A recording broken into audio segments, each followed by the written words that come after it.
I would go and I would contact people and say, hey, I noticed you're doing this on Twitter. These numbers aren't real. And sometimes that would be the call where I'm basically saying, did you know your baby's ugly? And they didn't know their baby was ugly. And they thought their baby was beautiful. And then I said, nope, really, no. It makes a Mexican hairless Chihuahua look good. So, so nope, your baby, no, it's pretty ugly.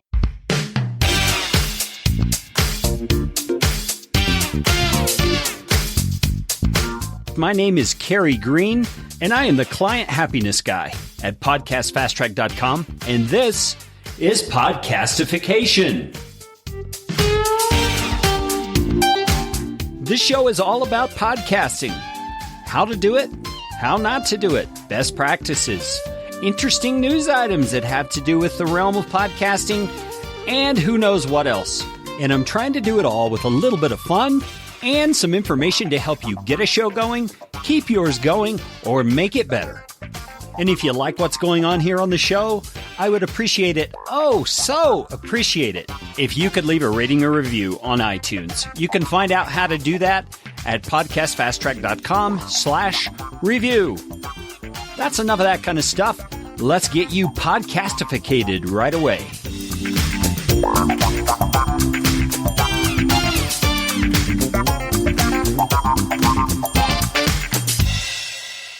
Stats, statistics, numbers, analytics.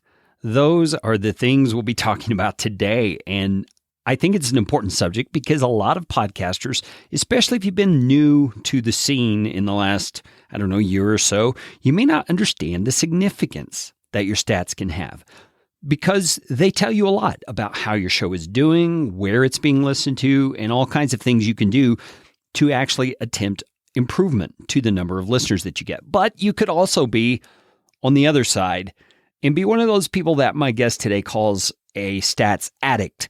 And he's got some pretty straightforward and strong words about that. We're going to be talking with Rob Walch, a guest to my show on a previous episode of Podcastification, about stats, why they're important, what they are, what the myths are, and everything else in between, including the new and noteworthy category on iTunes and how it's chosen. So sit back, relax, grab something to drink, and listen to this conversation I had with Rob Walch of Libsyn.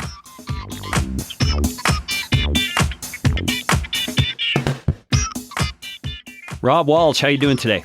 I am doing excellent, Kerry. How are you? I am doing well. It's been a crazy kind of a month, and it's only just begun. So it's nice to have you on the show today. Hey, we are going to talk about stats. And when I talk about stats, I think immediately of things like number of downloads that I've gotten on my show and, number of devices and who's using and listening on what device and that sort of stuff. Why don't you, being a guy that deals with stats all the time, give us just kind of your overview picture of what you think of when you think of stats? Well, I always try to think of stats in what has my most recent episode done in the last 4 weeks? So my most recent episode that's 4 weeks old, how's it doing? How's it compared to the episode before that and the one before that?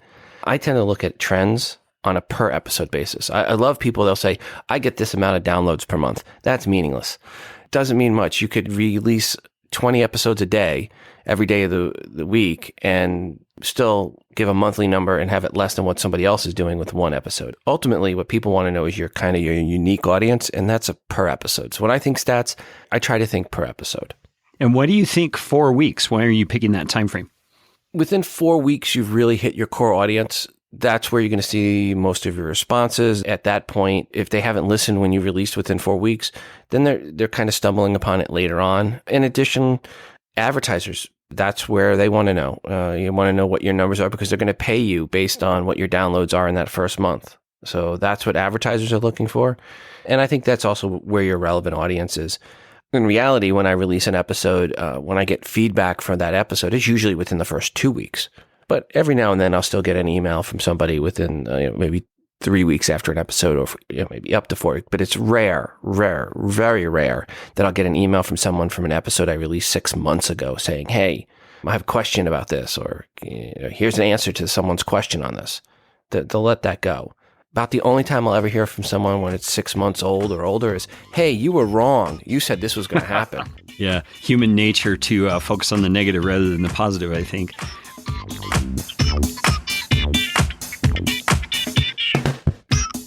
You deal with stats and with podcasters every day. What's your official title there? VP of Podcaster Relations? Is that what it is?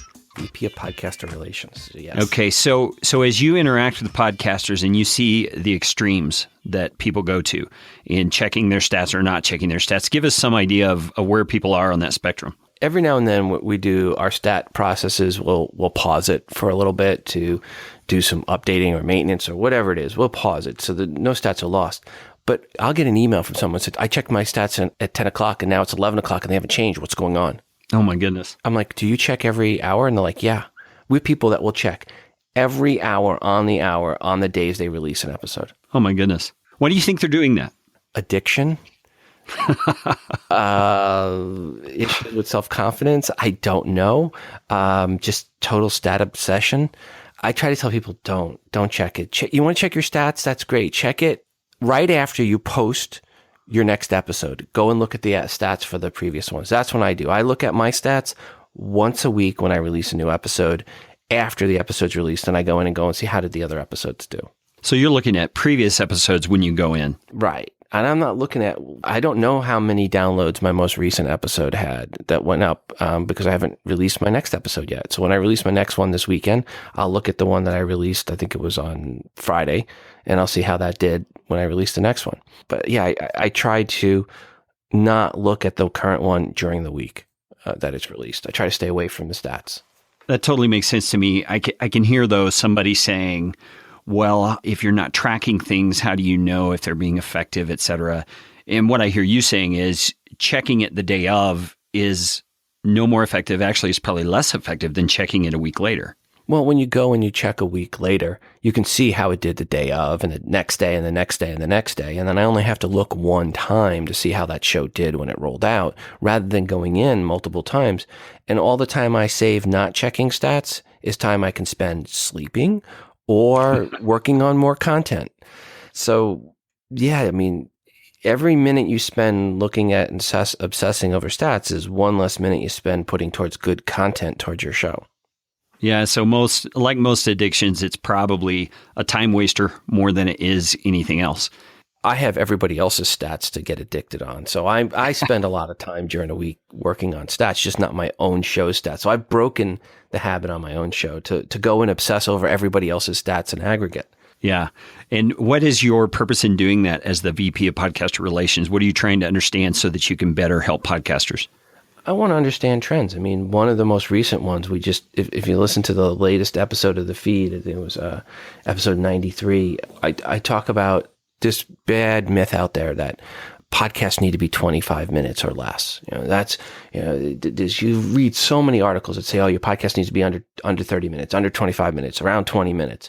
That's the ideal spot. That's how long people listen for. And I'm thinking, well, that's not what we're seeing. What we're seeing is the long shows are the most popular shows. So rather than thinking what I'm seeing, I went and I looked at stats and I pulled stats.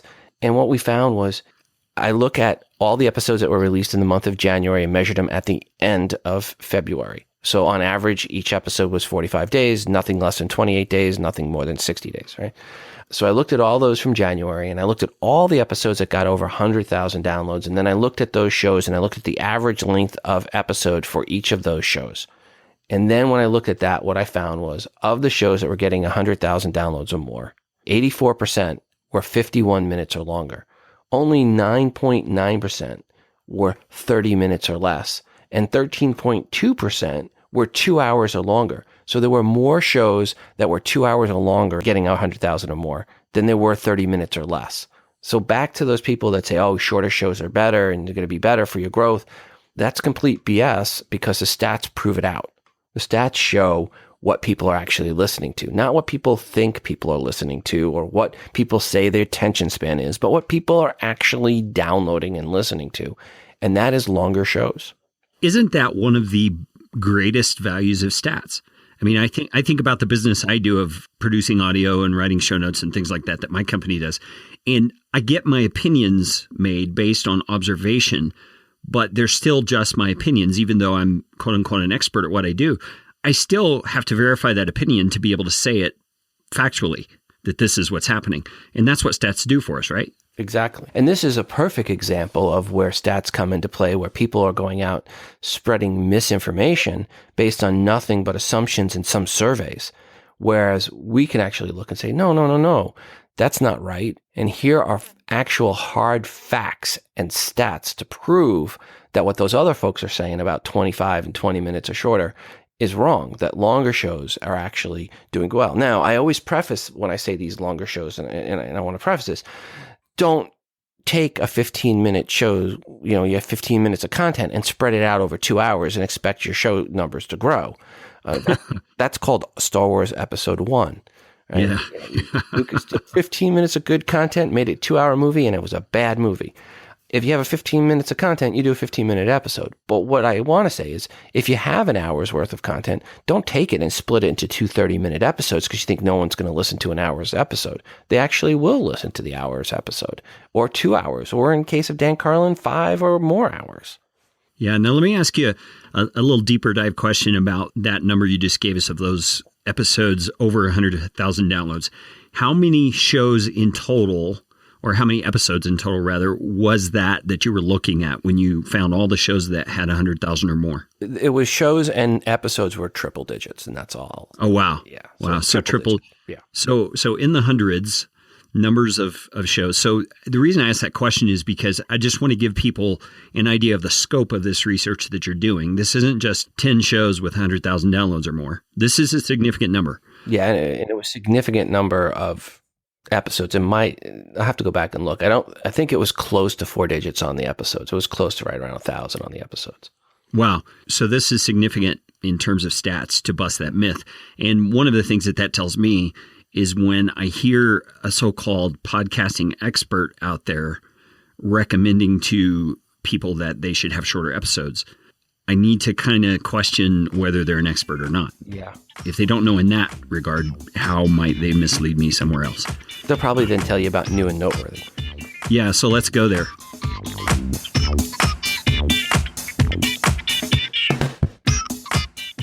Tell me about new and noteworthy. We hear all the time it's a big boom for your podcast if you get in new and noteworthy. And there's some assumptions being made there, but tell us what you see from the stats. Shows that get featured in new and noteworthy, quote unquote, featured in new and noteworthy on sub-pages, subcategory pages, but not the main page of iTunes. At best, it's a bump of about 100 downloads. For that one episode or 2 or 3 episodes? For the episodes that get released during that point in time while they're on the new and noteworthy. And at best, 100. And if you're in a subcategory page, you're probably not even going to see that. Usually when they see that bump, it usually goes away after 5 episodes later. If you get featured on the front page of iTunes, that will give you a bump. You get up on the header, that will get you a bump. But the front page and the header and all that is 100% hand curated by Apple. There's no way to game it. Doesn't matter how many times you tell people to go put a rating or a review in. That's the other place what people mistake. They think that ratings and reviews are going to help bump you up in the top 200 list, which doesn't. There's nothing you can do to game the front page of iTunes other than actually having real people go out and subscribe and listen to your podcast and it grow. Then Apple will take a look at your show, and if they think it's worthy, then they'll feature it on the new and noteworthy or the top of the iTunes. Getting featured there will give you a bump of a 1,500, 2,000, and that may be enough to get your show kickstarted and going. That's what happened with Lore. Lore got featured after it had been out for a little bit. That kicked him off, and that got the word of mouth going. But he didn't do anything. He didn't game anything. He didn't ask listeners to go rate and review. He didn't do any of that stuff. Just Apple noticed it, liked it, recommended it. Other people liked it, and they recommended it, and so on and so on. And word of mouth marketing is the only thing that works. That's really good to know. So you mentioned subscriptions as being the main thing. Why is that the case? The top 200 list, if you go into iTunes, and people get mistaken on this one, and this comes back, the top 200 list is based on the total number of new subscribers you've had in the last 7 days with a weighted average of the last 24, 48, and 72 hours. People think this top 200 list has something to do also with rating reviews. It doesn't. It's just about new subscribers, not total number of subscribers all time, new subscribers. Within that time frame. Right. Within that time frame. I've seen a show get into the top 20. It was like, I went one day and I pulled all the shows that were in the top 100 and that hosted with Libsyn. And then I looked at the stats on how many downloads each of those shows had for their most recent episode that was at least 2 weeks old, or their most recent episode if it was less than 2 weeks old. So whatever the most recent episode was, if they had one that was at least 2 weeks old, what that was. And if they didn't, if they were just a brand new show, what was the most, what was the numbers on that? And what I found was, of our shows we had in the top 100, I think we had like 35 or 40 or so that day.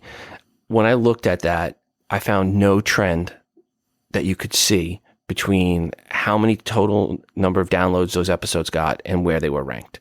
There was a show at 12 that had 2.5 million downloads, and there was a show at 15 that had 979.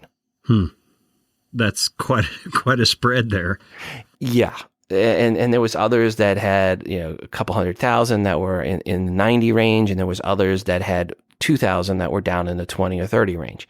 So it literally was all over the place. You could not chart or predict any numbers based on where they were. And I do a graph of this, and I put up the chart and I'll show without the numbers. And I'll say, here's where the shows are ranked. And then I'll put the numbers in, and they're like, wow. And you see no trend. That's because it was based on how many new subscribers they had gotten in the last week, which can vary. And that show that it was 979 had just released in the last 24 hours. So the show was only 1 day old, and all the downloads were to that last episode, and all the people came in and subscribed. People ask, why is this important? Well, it's important to understand how iTunes works if you want your show to be successful. And that is, you want to recommend people go to iTunes and subscribe to your podcast. A lot of people are like, send people back to my site, or worse yet, they use an ITPC link, which bypasses iTunes. You want people to go into iTunes and click subscribe. And why is that? Because that's what Apple wants you to do. It's not a coincidence this works this way. Apple made this system very simply to drive people to iTunes so that when they go and click on your podcast, they may also go off and buy a movie or music or other things. Apple didn't get 200 and something billion dollars in the bank by not liking money. They do things for a reason, and understanding that. And it's not bad on Apple's part because it allows any show to chart, but you have to understand how it works. And sending your subscribers to iTunes is one of the best things you can do when you launch a new show. Yeah, that totally makes sense to me. Let me play devil's advocate a little bit, or ask you a philosophical question, I guess, because to me, this depends on what your goal as a podcaster is. Right. If I want people to land on my site so that they can see my online course, and they can see my coaching packages, and they can see my books for sale, instead of sending them to iTunes, that's an individual preference and call to make, correct? Correct. My goal at that point is not getting more subscriptions. My goal is selling more stuff. Yes, but you also have to look at it this way too.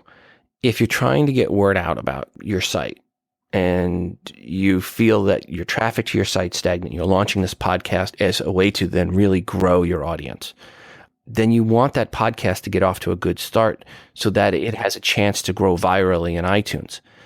And sending people to your website is going to negate that effect. Now, after you've launched a show for 6 months, you're not wanting to send people to iTunes all the time. But when you launch, say you have a mailing list that you've curated, your mailing list, not one you bought from some guy by the name of Steve who emailed you and said, hey, I got a mailing list of people that like iOS apps. Just a mailing list that you've actually hand curated. All the people know you. They have opted into this mailing list. Launching your podcast with a direct link to iTunes to that mailing list is a great way to push your show up in the charts on iTunes. Matter of fact, it's the only way I've seen work. That absolutely makes sense. And let me finish this up by asking you, in your view of looking at the stats and understanding what you do about iTunes, what is the benefit of your show being higher in the standings in iTunes? Discoverability. People find it. Now, here's the other thing in iTunes. The total number of subscribers all time, that impacts how your show ranks in search results. So when you go into iTunes and you search for iOS or iPad or iPhone, you're going to find this one little show called Today in iOS at the top of the rankings. Why? Because that show is my show. I launched it 10 years ago. And it was the first podcast about the iPhone. I have more total number of subscribers all time that people have gone and clicked subscribe to that show than any other show that covers iPhone and iOS and iPad. So how your show is ranked in the search results is really determined by how many total subscribers you've had all time. So if you want to do better in search results, which is probably the number one way people find things outside of the top 200 list, you wanted to go ahead and make sure you get people to click subscribe. Since we're talking about subscriptions to iTunes, let me ask you a few related questions.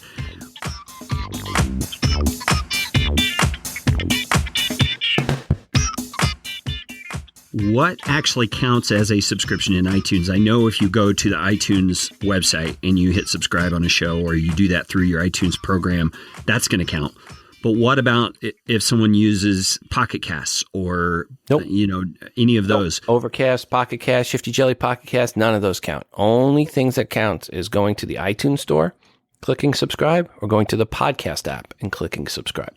Because, as you said, iTunes wants you on their site. They want you in their ecosystem, right? Yeah. Okay. Well, that makes sense. And it's unfortunate that it works that way on our side because, a lot of people like me, for example, I never go to the iTunes store. I subscribe through my listening app.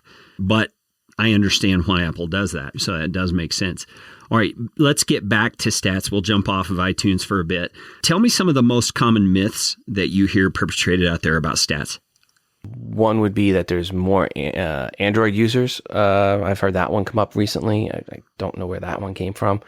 We see across our network, 4.38 to 1 was the most recent iOS to Android ratio. So a lot more downloads iOS to Android.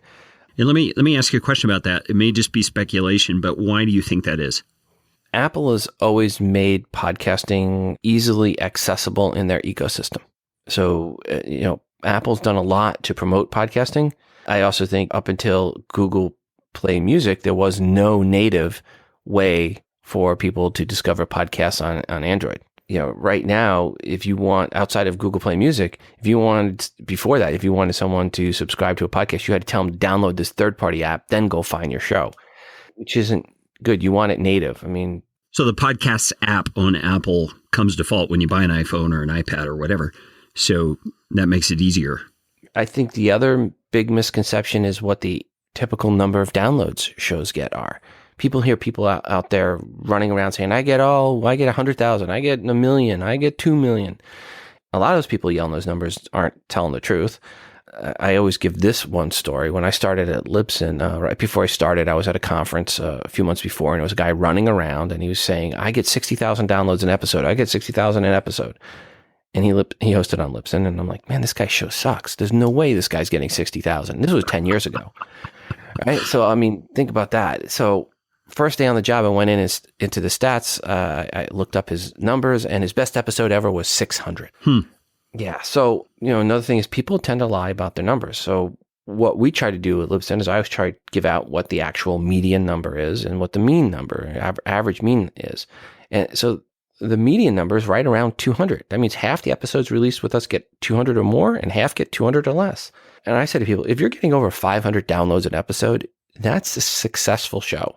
I define successful at 500 because at that point, you've broken away from all your friends and family. You're beyond what most of the shows out there are getting. You've created an audience that are interested in what you're talking about. Now, that doesn't mean if you're getting 150 that you don't have an audience that is interested in what you're talking about. I'm just saying, in general, without knowing the topic, granted, you could have a podcast on professional pig raising and 150 is super successful. But in general, generic topic podcast, if you're getting over 500 downloads, you have a successful podcast.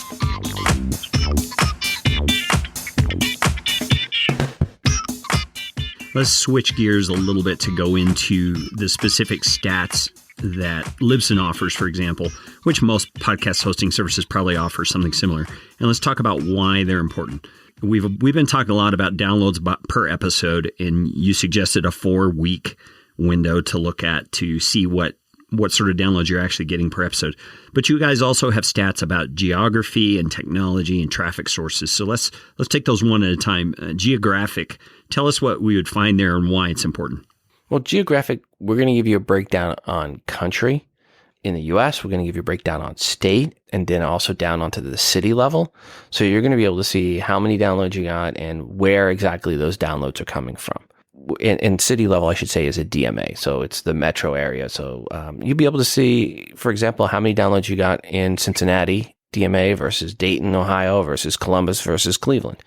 And then you can see the total number in Ohio, and then you can see the total in US, and then you can see other countries as well and certain regions inside those countries. This is important for a couple factors. One, if you want to get an advertiser, some advertisers are only going to be certain country. Casper, it's going to be US and in Canada. That's all they deliver to. HelloFresh would only want to know your numbers for the US because they only deliver in the US.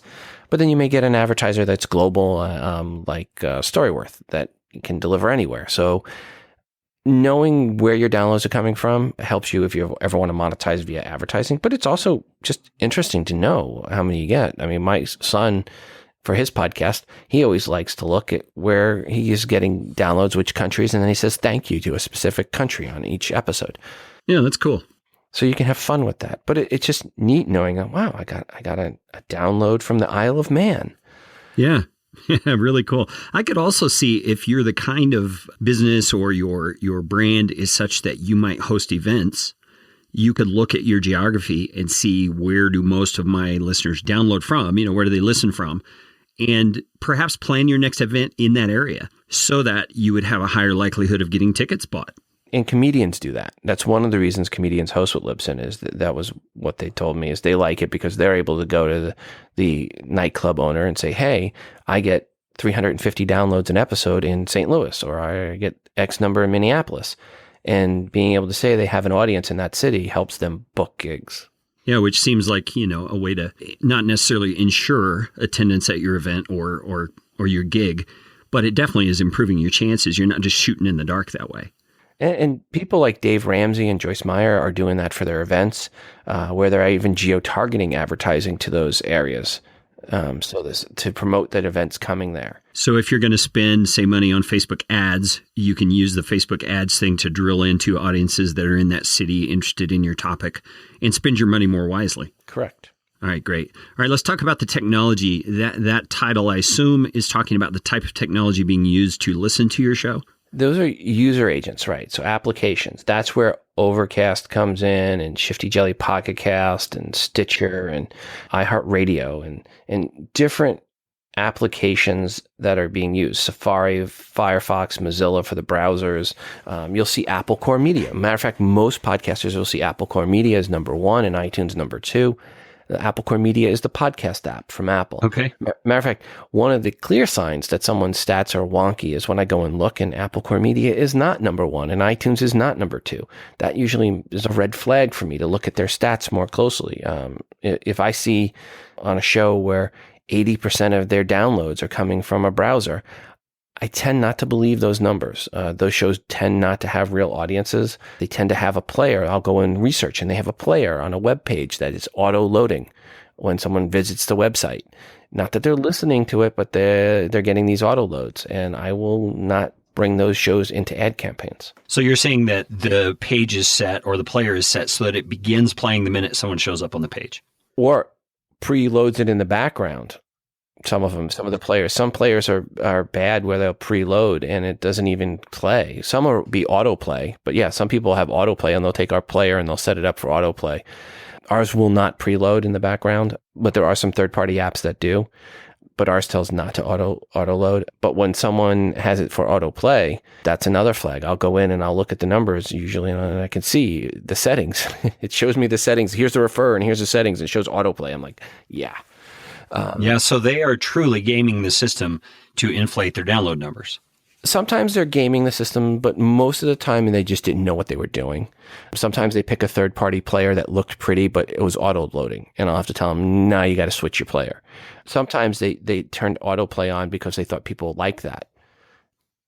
Yeah, I don't. Interesting. Yeah, it's hard to buy that one, but yes, I think autoplay is annoying. Yeah, me too.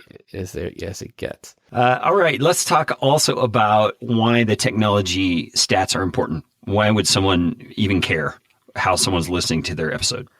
If you look through your stats and you don't see any downloads from Overcast or Shifty Jelly Pocket Cast, maybe your show's not in those directories, and you might want to figure out what's going on and why they're not in there. We always break down here are the top players, and we go, it's obviously iTunes. You take iTunes and Apple Core Media, right? So let's put everything in perspective here. iTunes, Apple Core Media, that's going to be 68% of the downloads in February is what we saw the last time I looked at it. So you take that, throw that aside. Next up, number 2 was Podcast Addict at 5.74%, then was Stitcher at 2.47%, and then Pocket Cast at 1.44%, and then Overcast at 1.32%. Those are all the ones above 1%. So if you don't see downloads from Stitcher or Pocket Cast or Overcast, you might want to get your shows, make sure your shows are in there. Now, Pocket Cast and Overcast pull from the iTunes directory. So if you're not seeing that, something's really wrong. Stitcher, you have to go and manually submit to Stitcher. By knowing and understanding where you're getting downloads, you're also knowing where you're not getting downloads, and you might want to find out why if you're not seeing downloads in those top user agents.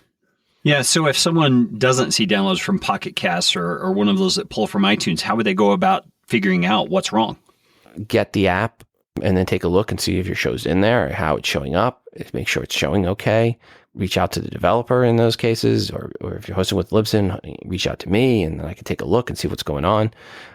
But yeah, you want to look at your user agent information to see if you're in there. In most cases, you're going to be, but we've had cases where people weren't in a couple of apps they thought they should have been in.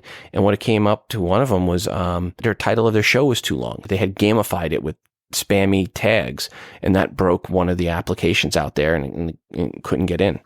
So give me an example of gamifying the title, just so people are clear on what you're saying. Gamifying the title would be Rob's Awesome Marketing Podcast dash entrepreneur dash business dash Seth Godin's dash Tim Ferriss dash Joe Rogan dash on and on and on. People will put all these keywords in their title or author tag, and sometimes those things will break other services. Like Spotify has a limit, for example, of how many characters you can have in the title. So for shows that we go to put in Spotify, I have to look at their titles and make sure they're small enough, and I basically rip out any gamifying of keywords in the title.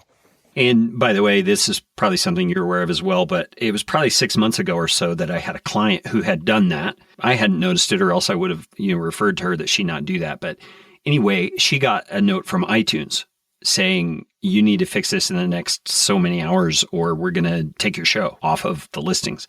And so iTunes is even cracking down on that. Here's a better one. I got an email from Apple this week and said, hey, we want to feature this show, but they're gaming their author tag. Remove it. We can't feature them.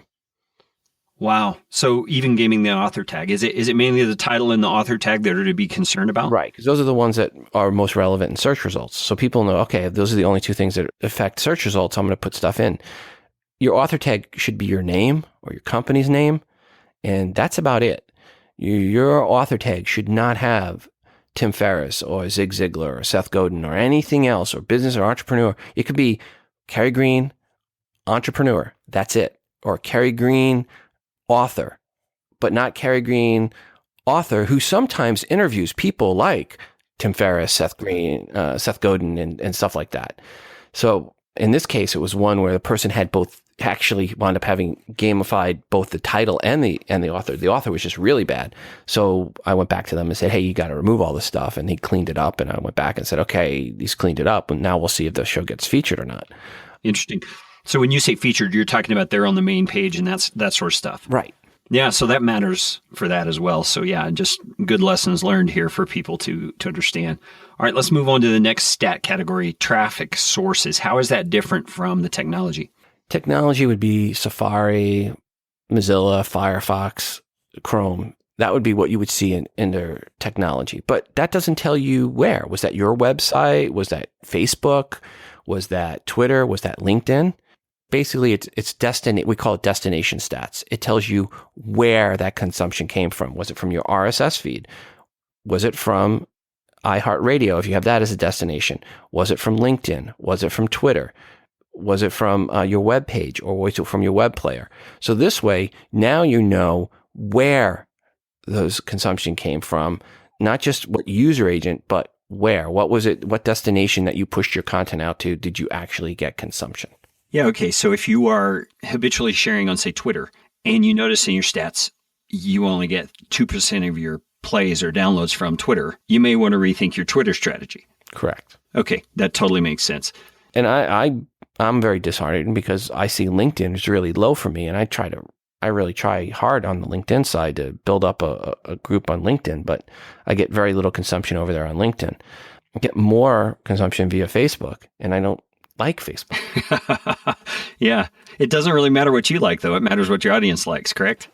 Yes, and that's why stats are important, because here I am, before we had destination stats, I did all this work and all this pushing on LinkedIn, and then we run the stats out, and then I see the numbers, and I'm like, what? Oh, that means I have to go over to Facebook now and be more engaged.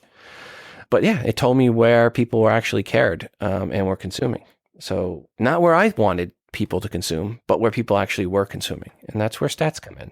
It blows away your preconceived notions and gives you the data. Yeah. And if you're one of those, I'm just speaking to the audience here, if you're one of those podcasters who is just hell-bent to do what you want because it's your podcast, hey, good luck with that. I mean, you're free to do it, but you may not have the audience that you could have by ignoring where they want to listen. That's what I hear Rob saying on this one. So Rob, let me ask you some questions about that. You mentioned player on your webpage. You mentioned on Facebook, on Twitter, all these places, the destinations that those plays could come from. Tell me how that works. What is it you have to share on Facebook in order for it to register as a play? Is it the download link? Is it a player embed? I mean, for people who don't know this kind of stuff. On Libsyn side, how we do things, we call it on publish and destinations. And what you can do is set up a different destination for Facebook where we'll actually take your audio file and we convert it to video and have it uploaded as video to Facebook. Which I love, by the way. It looks great. And we do it for YouTube, which I love because I used to manually do that. So this all done automatic for you. You can set a custom message in your Facebook post, like, hey, here's this episode, You can do a custom message for Twitter and a custom message for LinkedIn. So when you release an episode, these custom messages go out with links to the files where people can play at those destinations, or in the case of Facebook, it actually uploads it as native video to give you better juice there. But it also goes out to iHeartRadio as a destination and Google Play Music. Now, we don't get stats back from Google Play Music at this point in time, hopefully in the future, but not yet. That's their side, not our side. And then we have a few other destinations. Of course, your web player. If you have the iOS and Android apps with us, the iOS and Android apps, which is the second biggest place where people consume from my show. And then, of course, the RSS feed. And this allows you to schedule or determine where your content goes out to. So maybe some content you don't want to go everywhere. Maybe some content is special and you have an app with us and you only want the content to go to the app. Or you may want to delay some destinations. Like I typically publish my episodes around 2 or 3 in the morning, somewhere around there. Not the best time to be making a Facebook post or a Twitter or a LinkedIn post. So I time them to go at noon Eastern time, which is a good time to publish to Facebook and Twitter and LinkedIn because you get East Coast is hitting lunch and the West Coast is just getting in. So I time things around that. So we're able, through the destinations, to control when content goes to different places. The Nerdist went one step further and it's called windowing. What they did was they actually released their content to Spotify earlier than to every other destination to get special features and promotion from Spotify. And that was a deal they worked out with Spotify. Correct. Really interesting. So if someone does that initially and say it posts to Facebook at the time they've scheduled in video form and all that sort of stuff, but they want to put it into a social media platform like eClincher or Edgar or something like that to continually be posting, what did they need to post there? Don't do that. Well, I don't mean continually posting on the same day. I mean like a week later or a month later to get evergreen content out again. What should they post in there? Would it be the download link or the direct link or? I would not recommend the download link. If you post over and over and over again to Twitter, it's called Twitter bombing and it tends to inflate your stats. So I always say one time you do the direct link to Twitter and Facebook, or now in this case with Facebook, now we actually upload it natively, but to Twitter and LinkedIn, one time you do it, the direct link. And then after that, what I recommend is a link to either your show in iTunes if you're trying to support iTunes, or a link to your blog post where that episode's located. I think if you're going to re-mention an episode over and over and over in Twitter, especially if you're going to schedule it out where it's going to go in 2 weeks and then 4 weeks and then 6 weeks, put the link to your blog post. That totally makes sense. Where there's a player and then people can come and click play. And again, not a player that auto loads, and not one that loads in the background. Yeah. If you're with Libsyn, the Libsyn player will work fine for you. There's other players out there that work good too. Pat Flynn's player is a good one. But make sure it's a player that's not auto loading. Yeah, totally makes sense.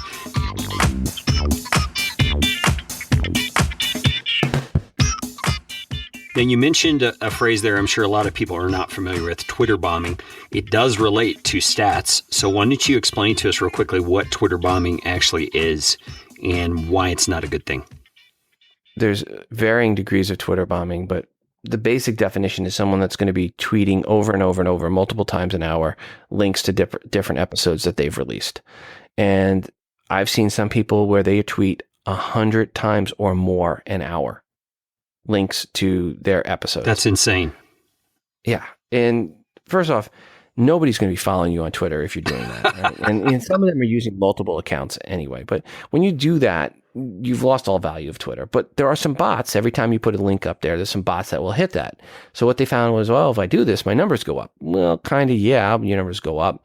But some of those bots, unfortunately, which spoof different user agents, would cause numbers to go up. Now, I can tell a lot of times if people were doing that. I can look at their stats real quick and see it. And I would go and I would contact people and say, hey, I noticed you're doing this on Twitter.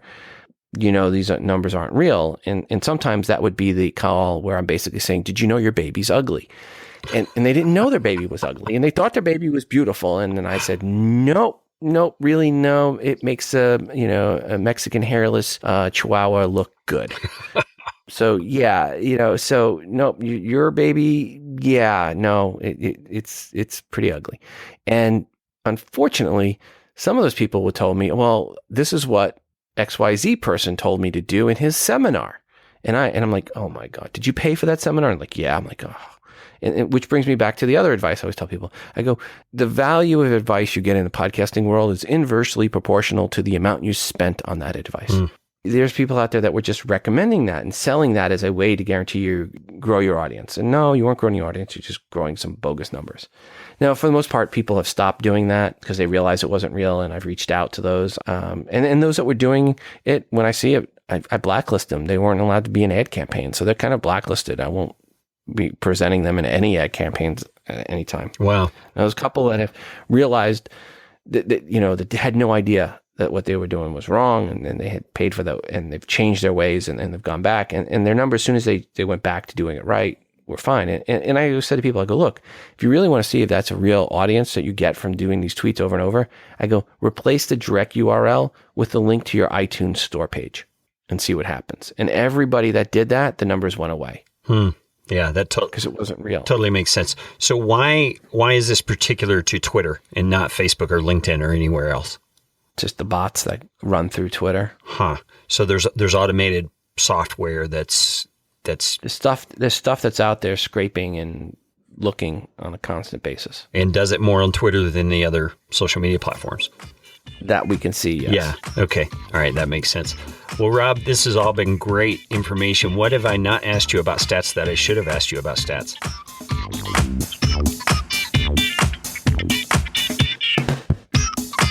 I think it comes down to why you should not look every day. Going back to that, just don't obsess over your stats.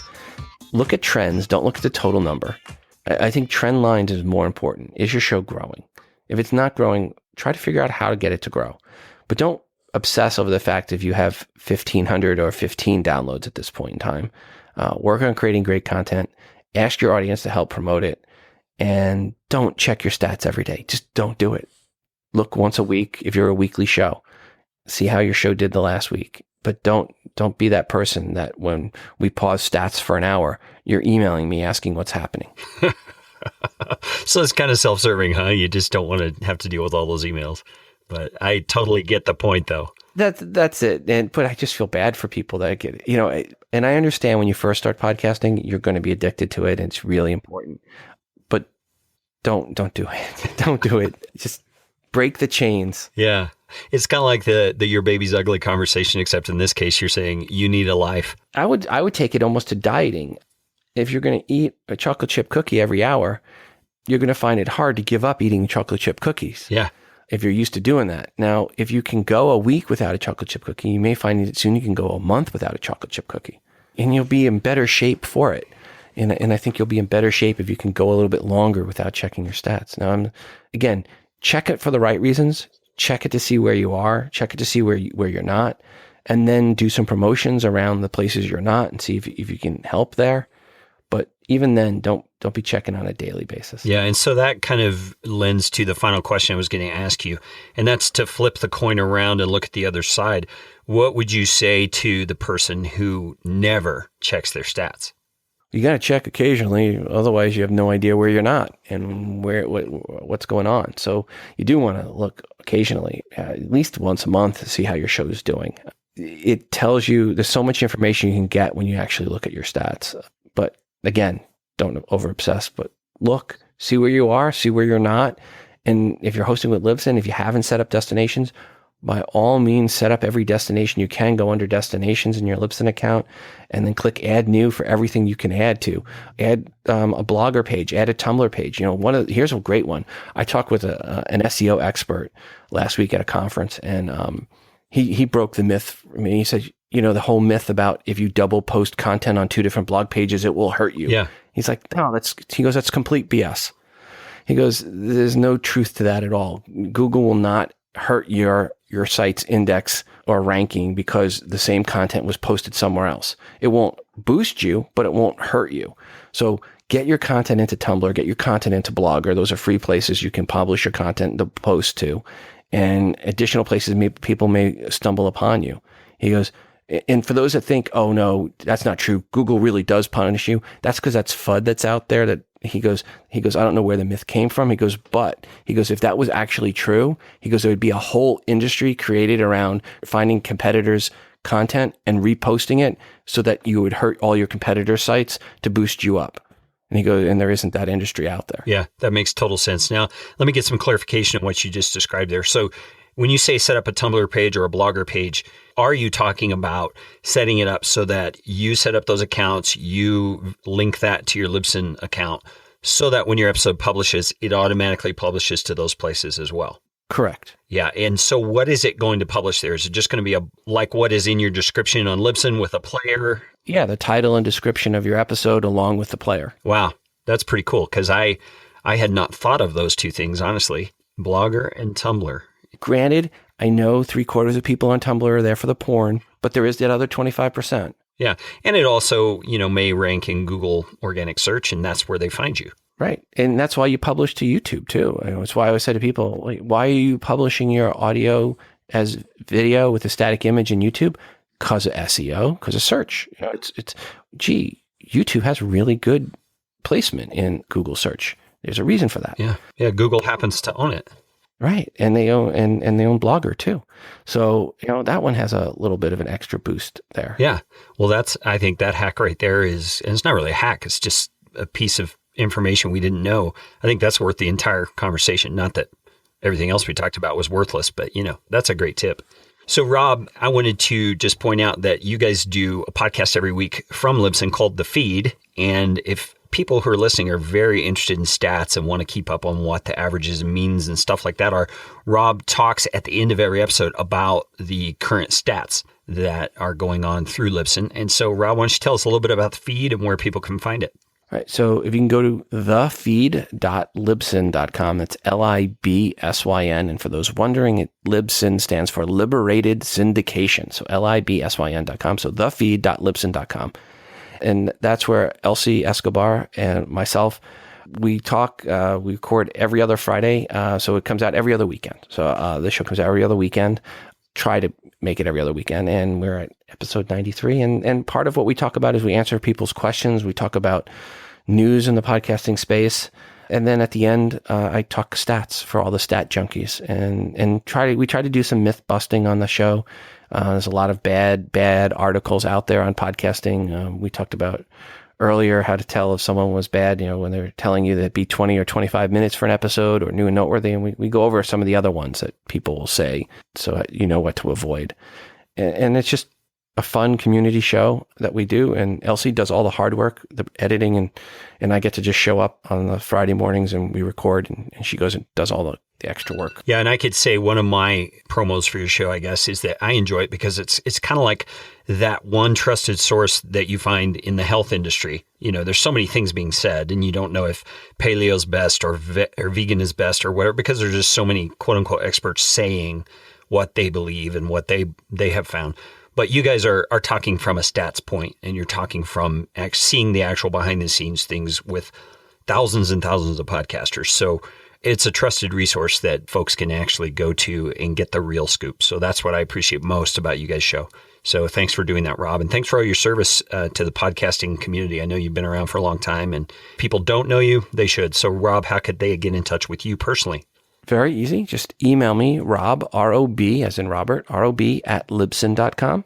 And if you have an iPhone or an iPad, you can check me out at todayinios.com. That's my podcast there. Or just search for iPhone or iOS in the iTunes App Store, the iTunes Store. If you have an Android device, you will not like that show.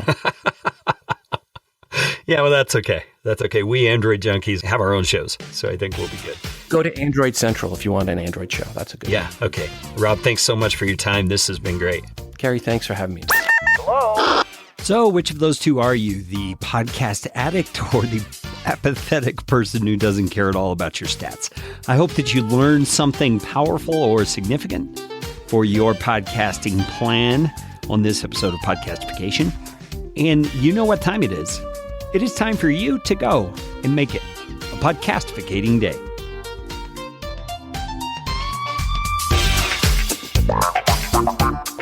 This show is brought to you by Podcast Fast Track, where my team provides professional podcasting services without the time suck.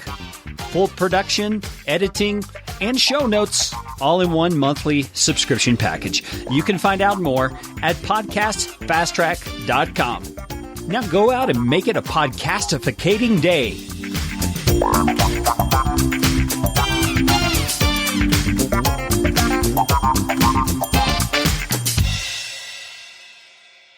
Audio editing and show notes by podcastfasttrack.com. Get 15% off your first month by mentioning this show. Now, let me ask you a question related to that, and feel free to tell me no, but for those who want to be careful that they're doing this with integrity, are you willing to tell us what players they are that tend to be set up to auto-load automatically? No, I would never give out those information publicly. Just wanted to make sure. Yeah. I mean, I can ask, right? Yeah, no, I'm not going to say that.